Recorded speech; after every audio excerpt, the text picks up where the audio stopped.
Scottish Government what further support it will provide to local authorities for the provision of accommodation for refugees in Scotland, in light of reports that suitable housing has been significantly reduced as a result of the super sponsor scheme.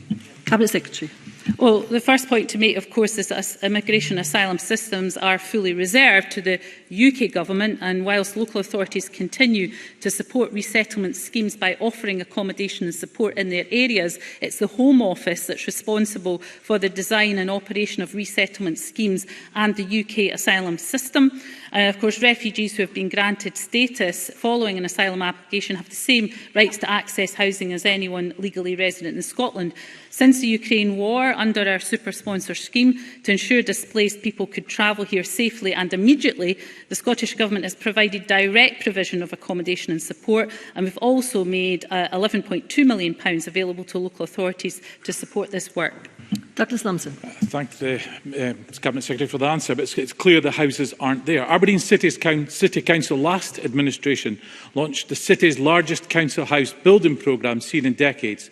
Last month, the new SNP Lib Dem administration froze 4 big developments which would deliver over 500 new council homes in the city, with the SNP leader citing budget pressures.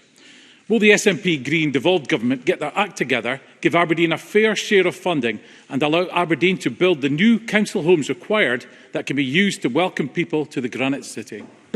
Cabinet Secretary. Well, I don't think the Tories are on strong ground talking about council houses at all, given the sell-off of tens of thousands of them under their watch over the last few years. So let's look at the situation in Aberdeen. I have provided all local authorities with the assurance over 5 years around the Affordable Housing Supply Programme investment. We expect all local authorities to come forward with their local housing plans in order to meet local need.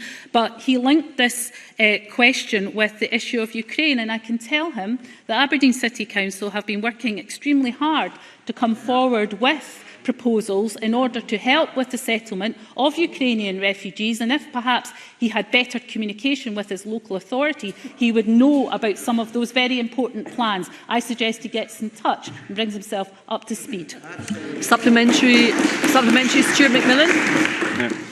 Thank you very much. Also, does the Cabinet Secretary agree with me that it's somewhat ironic that while the Scottish Government is doing everything it can to support refugees, taking 18% of the Ukrainian refugees in the UK Tory Government is hell-bent on flying other asylum seekers out to Rwanda to deter them from actually settling here? Cabinet Secretary. Well, the irony never ceases to amaze me, Deputy Presiding Officer, and Stuart McMillan makes a very, very important point.